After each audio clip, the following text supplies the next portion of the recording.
murah rezeki, dan selalu dilindungi Allah Ta'ala ya. Amin ya rabbal alamin.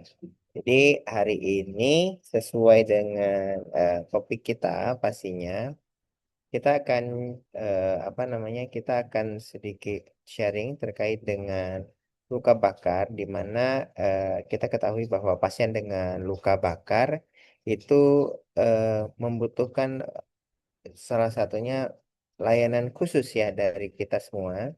Karena apa? Karena banyak sekali problem dengan permasalahan luka bakar ini dapat menyebabkan permasalahan kontraktur. Ya, jadi di sesi ini kita akan coba untuk eh, sharing ke teman-teman sekalian tentang bagaimana cara kita untuk menangani khususnya pada pasien dengan luka bakar ya. Oke, maka dari itu saya coba untuk sharing dulu.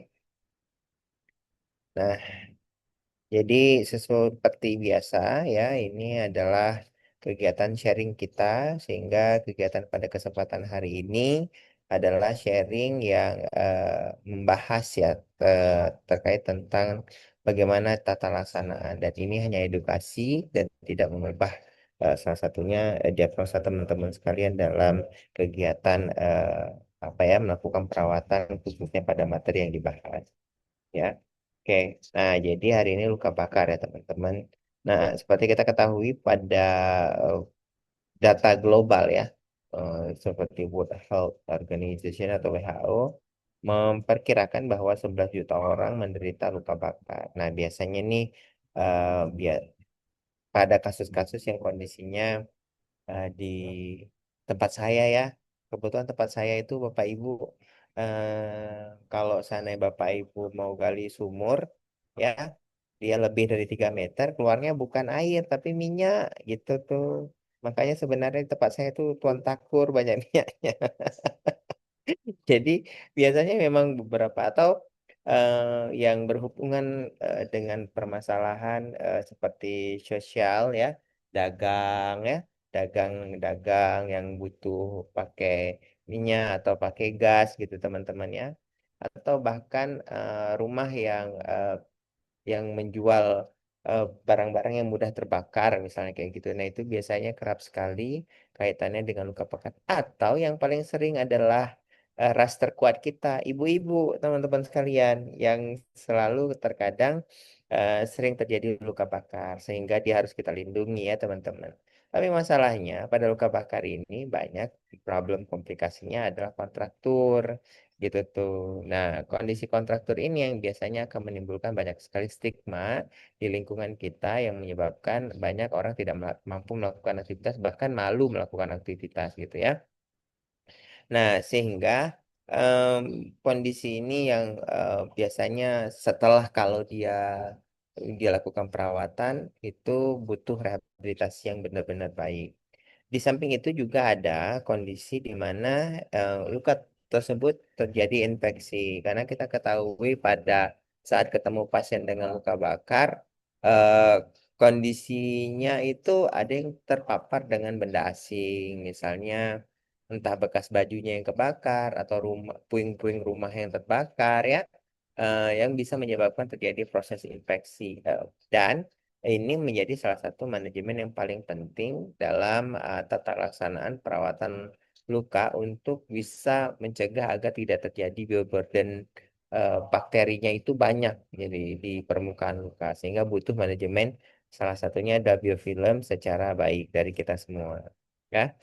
Nah, jadi kalau kita ngelihat ya terkait dengan klasifikasi luka bakar sendiri, itu derajatnya banyak sekali teman-teman sekalian. Ada derajat satu, superficial doang ya. Jadi dia hanya kemerahan doang. Derajat 2, dia mulai terjadi bulan.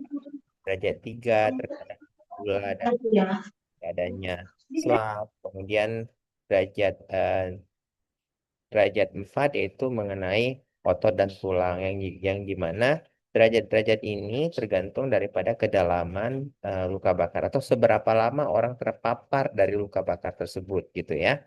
Nah, kemudian kita ketahui bahwa setiap orang dengan luka bakar yang harus kita hitung adalah seberapa luas terjadi luka bakarnya. Nah, gitu tuh. Apakah luka bakar yang terjadi di sini akan bisa menyebabkan terjadi problem yang dapat mengganggu aktivitas salah satunya misalnya seperti di aksila ya bagian-bagian lekukan tubuh kayak gitu tuh ya yang biasanya akan menyupport beberapa kontraktur terjadi gitu. Nah, dari kondisi ini, teman-teman sekalian, kita butuh sekali untuk bisa mengecek. Dan ini nantinya tidak terlepas dari bagaimana cara kita melakukan resusitasi cairan. Jadi ya, semakin banyak kondisi luka bakar terjadi, berarti semakin banyak terjadi penguapan di tubuh dan semakin banyak prosesnya terjadi inflamasi. Makanya butuh resusitasi cairan. Jadi kita harus ngecek nih, namanya dengan TBSA ya. Nah, jadi inilah yang nanti kondisi akan kita lihat. Dan beberapa keparahan yang biasa kita juga lihat, apakah kondisinya bisa dilakukan perawatan di kita, ya.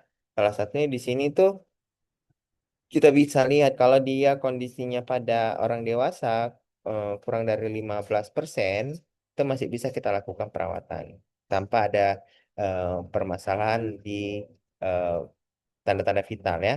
Kemudian sedang itu 15 sampai 25 teman-teman itu masih bisa kita lakukan perawatan tanpa dia ada trauma inhalasi dan yang ketiga adalah berat ya di mana dia lebih dari 25 dan biasanya ini terjadi akibat luka bakar yang di bagian eh, bagian-bagian yang vital atau di daerah-daerah yang misalnya inhalasi atau trauma inhalasi tadi ya yang bisa menyebabkan terjadi kerusakan yang cukup besar sehingga kita harus melakukan proses rujukan.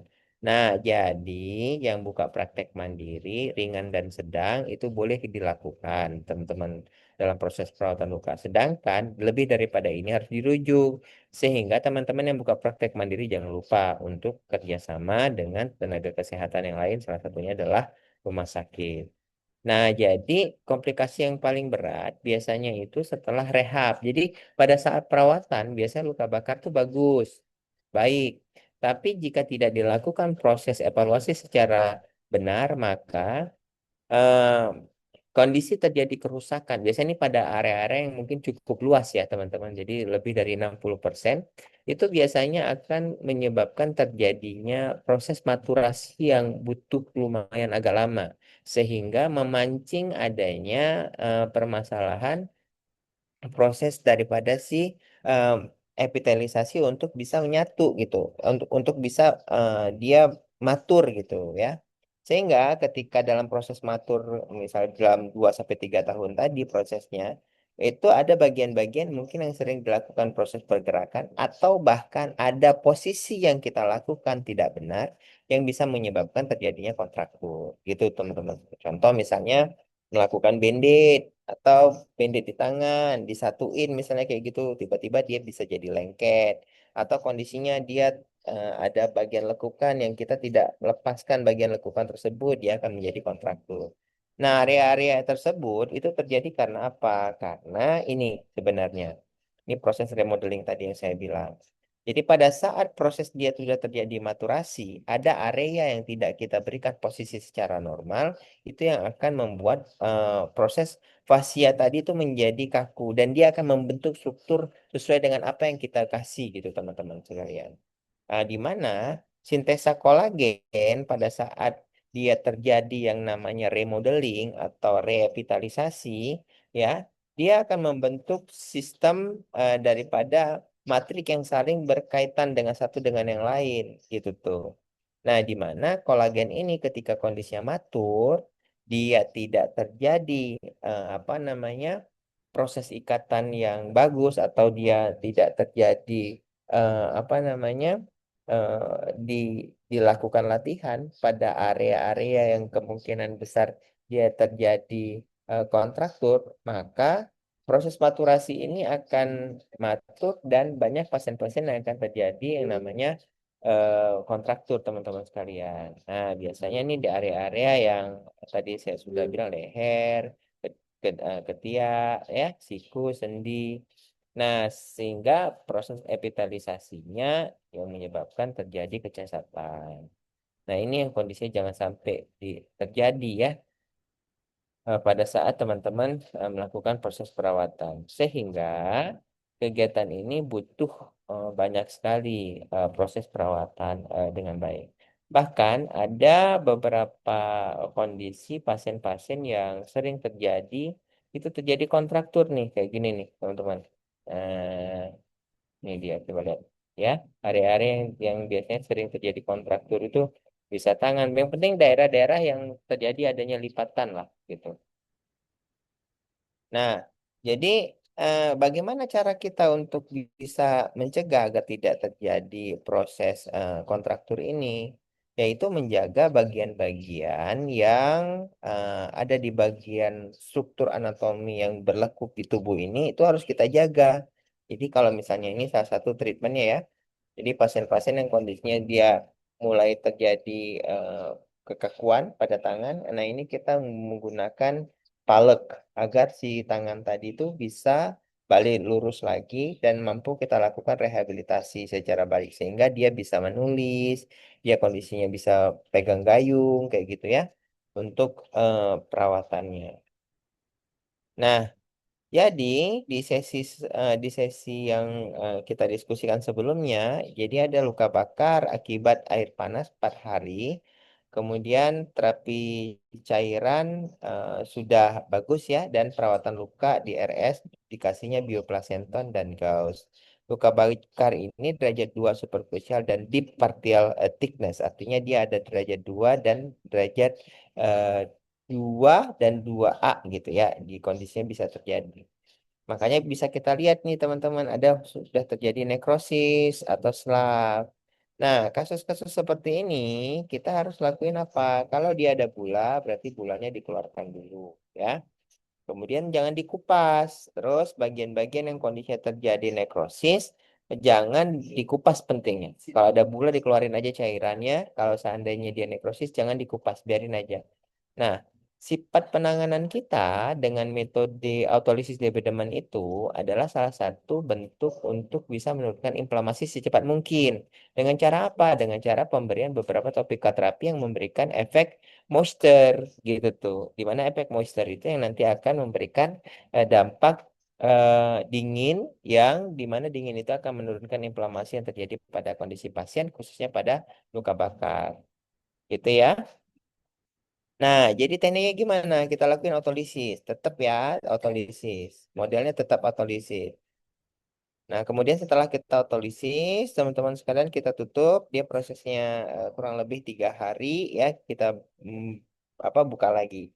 Nah, yang perlu dipahami sama teman-teman adalah bagian-bagian yang terjadi daerah lipatan atau kondisinya bagian yang harusnya dia dapat melakukan pergerakan secara baik. Ini dievaluasi. Contoh, kalau udah bandit, coba dicek apa pasiennya bisa melakukan pergerakan atau tidak. Kayak gitu, ya. Di tangan, di kaki juga begitu. Apakah dia kondisinya bisa melakukan pergerakan atau tidak? Karena kalau dia nggak bisa melakukan pergerakan, proses maturasi yang terjadi pada pasien tersebut itu akan berdampak terhadap epitelisasi yang dia akan bisa menyatu antara satu dengan yang lain sehingga kosmetiknya itu nggak bagus gitu tuh. Nah, sehingga nah ini hasil daripada proses apa namanya autolisis development teman-teman.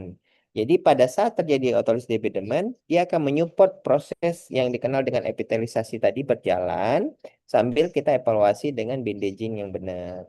Sehingga proses ini tadi ya antara epitel yang memang dia strukturnya tadi bagus, dia tetap bagus karena kita udah apa namanya udah cegah dari awal agar tidak terjadi kontraktur dan pasien juga bisa dilakukan rehabilitasi dengan tadi ya kita evaluasi tangannya bisa bergerak atau tidak gitu. Nah, di grup juga ada yang bertanya bagaimana kondisinya kalau seandainya terjadi trauma di inhalasi. Jadi biasanya trauma trauma di bagian mulut atau inhalasi yang menjadi permasalahan itu adalah apakah dia terjadi gangguan airway atau tidak. Jika dia terjadi jalannya airway, yang harus teman-teman lakukan adalah intubasi. Kalau nggak bisa intubasi berarti tracheostomi pasiennya. Itu dia. Untuk apa? Untuk perbaikan jalan aliran udara. jaringan oksigen teman-teman sekalian. Nah, terus yang kedua, kalau seandainya inhalasinya tidak terganggu, berarti yang kita evaluasi adalah bagaimana cara nutrisi dia minum. Jika minum atau makan. Kalau nggak bisa dari mulut, ya, berarti teman-teman menggunakan nasogastric tube atau pakai NGT. Dan bagaimana Pak cara perawatannya? Cara perawatan untuk di daerah mulut, kita bisa menggunakan beberapa topika terapi seperti madu yang misal ditelan nggak apa-apa gitu ya. Kemudian pencucian pakai HOCl yang ditelan nggak apa-apa, boleh. Jadi cuci dulu pakai HOCl, kemudian kumur-kumur pakai madu atau kita boleh berikan madu ke bagian mulut tersebut. Itu nggak apa-apa teman-teman. Yang bisa tertelan tuh aman. Jadi HOCl, kemudian madu itu boleh teman-teman. Untuk beberapa literatur yang bilang bahwa si HOCl itu nggak apa-apa kalau dia ketelan. Gitu. Jadi cara penanganan perlu ditutup nggak usah ditutup karena di dalam udah ketutup, udah lembab dianya. Jadi dengan ada saliva, kemudian dengan ada cairan tubuh, dia akan terotolisis sendiri gitu. Nah, ditambah tadi beberapa mungkin yang akan mudah tertelan ya, itu boleh menggunakan si madu tadi. Kemudian selanjutnya kalau seandainya rehabilitasinya gimana? Nah, ada beberapa kasus nih pasien-pasien dengan trauma inhalasi. Salah satunya adalah dia terjadi yang di apa namanya parut ya di bagian mulut. Nah, bagian-bagian yang terjadi parut ini, teman-teman sekalian, biasanya kalau dia terjadi kontraktur atau biasanya mulutnya mengecil kayak gitu, teman-teman sekalian, biasa kita bisa rehabilitasi dengan menggunakan yang namanya nih eh, dilatator. Kita pakainya dilatator. Ini biasanya pada kasus-kasus pasien mikrostomia ya. Jadi ada misalnya mulutnya kecil gara-gara dia kebakar kecil sebelah. Nah, ini alatnya. Jadi dilebarin mulutnya atau bahkan dilakukan pembedahan teman-teman sekalian agar kosmetiknya balik lagi gitu ya. Jadi kita boleh menggunakan mode split namanya ya. Jadi ini adalah salah satu penggunaan diterapkan dalam proses melakukan si mulut tadi itu biar nggak kecil. Jadi ditarik dia biar kondisinya besar pakai si alat ini ya. Ya, nah, kemudian diedukasi eh, ke pasien biasanya dengan beberapa lama pemakaian, kemudian pembersihan splitnya juga kondisi harus kita lakukan perawatan dan pasien tersebut itu dicoba untuk dilonggarkan. Jadi dia untuk melakukan aktivitas pergerakan sambil si apa namanya mulutnya tadi dipasang mouth split ini gitu. Nah, itu dia beberapa teknik ya biar nggak terjadi kontraktur pada pasien-pasien yang terjadi luka bakar di daerah mulut atau hidung atau apa namanya bagian dalam lah, bagian mulut lah ya gitu. Nah, ini beberapa teknik yang teman-teman bisa lakukan. Oke, saya kembalikan ke BP. Oke, Bapak Ibu semuanya. Hari ini kita belajar banyak ya terkait dengan gimana sih supaya kita kalau lagi ngerawat pasien luka bakar itu nggak sampai kontraktur ya. Karena nantinya khawatirnya adalah bisa mengganggu aktivitas sehari-hari dari pasien itu sendiri. Oke, Bapak Ibu semuanya yang hadir pada siang hari ini, apakah ada pertanyaan untuk Nurse Kana?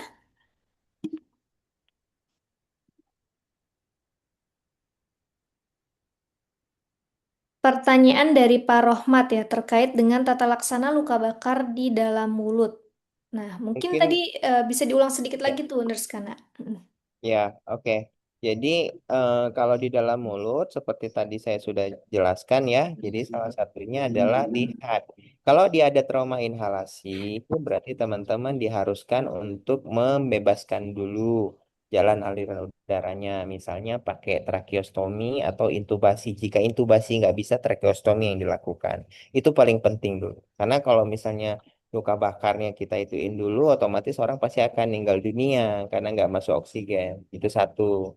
Terus yang kedua tadi saya bilang, kalau misalnya trauma inhalasinya bagus kayak gitu, maksudnya dia nggak ada trauma, berarti pembersihannya boleh menggunakan HOCl, jadi boleh dikumur-kumur tuh pasiennya pakai HOCl, karena HOCl kok ketelan nggak apa-apa teman-teman ya.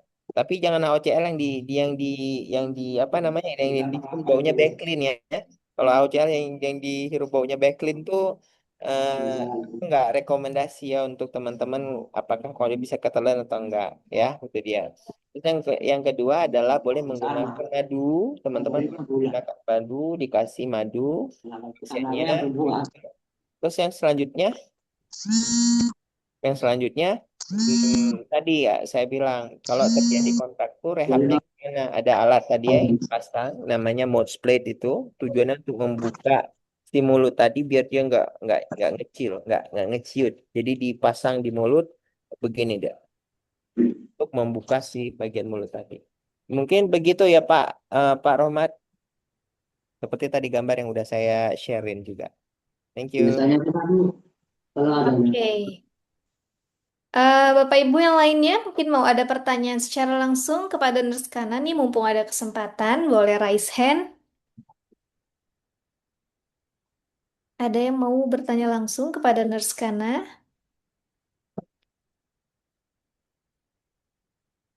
Sebenarnya tadi banyak pertanyaan juga nih Nurse Kana di dalam grupnya WhatsApp Medical Hygiene Academy ya terkait dengan keloid. Nah biasanya kan kalau luka bakar itu juga em, terakhirnya gitu ya biasanya timbul keloid gitu. Nah sebenarnya kalau penata laksanaan keloid sendiri dengan menggunakan silikon scar itu bisa kita aplikasikan saat apa sih Nurse Kana? Oke, jadi teman-teman sekalian, silikon scar itu adalah salah satu bentuk dressing yang bisa menekan atau membuat rata epitelisasi. Sebenarnya begitu. Nah, jadi pada saat prosesnya dia udah lebih dari misalnya 1 minggu udah kebentuk epitelisasi, teman-teman sekalian, itu bakalan agak susah memang untuk membuat dia kondisinya jadi rata. Jadi memang butuh apa namanya rehabilitasi berbulan-bulan kondisinya, ya. Nah, sehingga tahap fase apa yang kondisinya kita bisa lakukan? Jadi fasenya itu setelah dia terjadi reepitelisasi dalam kurun waktu 1 sampai 5 hari, teman-teman sekalian, itu kondisinya bisa diberikan apa namanya kayak dermaline ya, silikon scar itu teman-teman boleh lakukan, boleh kasih langsung. Apalagi kasusnya mungkin dia terlampau lebar. Kenapa saya bilang seperti itu? Karena pada saat kasus terlampau lebar, maturasi yang terjadi pada pasien-pasien dengan kasus-kasus mungkin spesialnya dengan luka bakar itu harus betul-betul ditekan secara cepat sehingga dia tuh nggak naik teman-teman. Jadi nggak bergerak dia.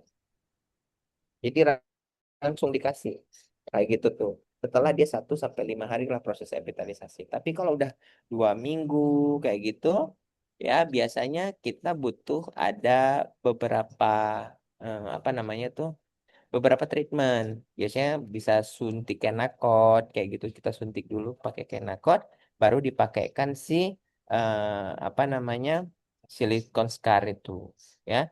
Jadi memang beberapa kasus yang kondisinya dia udah tebel banget gitu, udah jadi itu nggak bisa lagi kita untuk eh, kasih hanya silikon scar, tapi harus kondisinya kita apa namanya kombinasi dengan adjunctive terapi yang lain.